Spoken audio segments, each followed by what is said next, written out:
New Zealand advanced to the Rugby World Cup semi-finals this evening as they broke Irish hearts, beating Ireland 28-24 at the Stade de France tonight in Paris, as the All Blacks booked a Final Four place in the Rugby World Cup tournament. More heartbreak for Ireland, who exit at the quarterfinals again for the 8th time in a row, and after losing to the All Blacks back in 2019 as well. But this was a far different exit from that in Japan 4 years ago. Just 4 points between the teams on this occasion. A really riveting game, end to end, tensions running high throughout. And with the loss, surely now Johnny Sexton's last kick in a green jersey as the fly half planned to announced his retirement before the World Cup began. Really, Ireland were up against it from the get-go, going 13-0 down inside disastrous opening 20 minutes. A penalty in the 8th minute from Richie Mo'unga, the New Zealand fly half, was the first points on the board for a 3-0 lead to the All Blacks before Jody Barrett took on kicking duties for a monster effort from the halfway line, which went sailing straight through the post, a superb kick for a 6-0 lead. As Ireland struggled to compose themselves in a boisterous Stade de France atmosphere of noise, a real cauldron of atmosphere, a lot of that with Irish support, it didn't seem to settle the players initially as they conceded the first try of the game.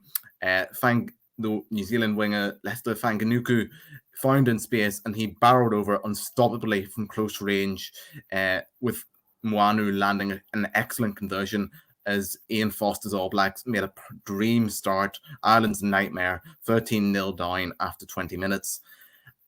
A penalty slotted by Sexton brought it back to 10 and seemed to instill some calmness in the Ireland ranks as they then struck for their first try, but just 3 minutes before the half-hour mark in the 27th minute. Connacht man Bundy Aki rumbling over it for his 6th score of the tournament. He's had a really excellent campaign, Aki, on the biggest rugby stage. He barreled over to bring Ireland back into contention, Sexton adding the extras to make it 13-10. Just New Zealand, though, punctured that momentum with a thrilling score of their own.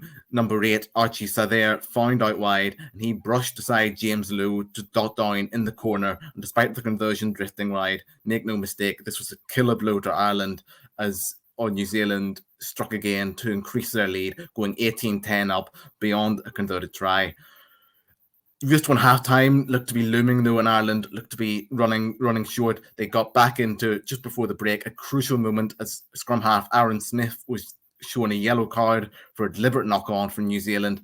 Ireland capitalising on the extra man as their own number 9, Jamison Gibson Park, peeled off a rampant maul and dotted down Ireland's second try of the game. Sexton adding the 2 points to make a thrilling 1-point gap at the break, 18-17 in favour of New Zealand. After the interval, and despite Ireland having 6 or 7 minutes to try and utilise the man advantage again, they were unable to do so, and indeed New Zealand struck next a devastating break, Mo'unga slicing straight through the heart of the Ireland defence, piercing apart a gaping hole, and the fly half cruelly released with his winger Will Jordan, who was running up in support. Jordan cruising in, a simple finish, coolly executed, and Mo'unga's conversion took New Zealand back to an 8-point lead. Sexton then missed a penalty just before the hour mark, which would have brought Ireland within a try range. However, Ireland did come back to within 1 point in the 64th minute, Wayne Barnes awarding a penalty try after more relentless pressure in the New Zealand 22, real camping stuff, and Barnes correctly awarding a penalty try to make it 25-24 and setting up a nerve-shredding, fantastic final 15 minutes with the match finally poised in a semi-final spot at stake.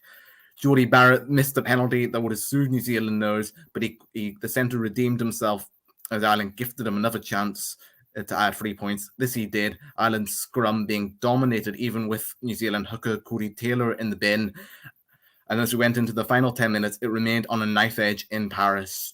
Everyone gripped, watching on. And despite Ireland building up the play superbly, really patient, the exhaustion was clear to see later on, despite the bench of them being flung on in desperation.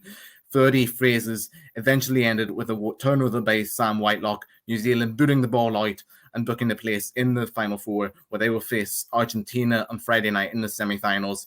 For Ireland, more woe, more heartache, and despite a heroic loss, still a bitter defeat to take tonight. Full time at the Stade de France in Paris at the Rugby World Cup quarter-final, Ireland 24, New Zealand 28.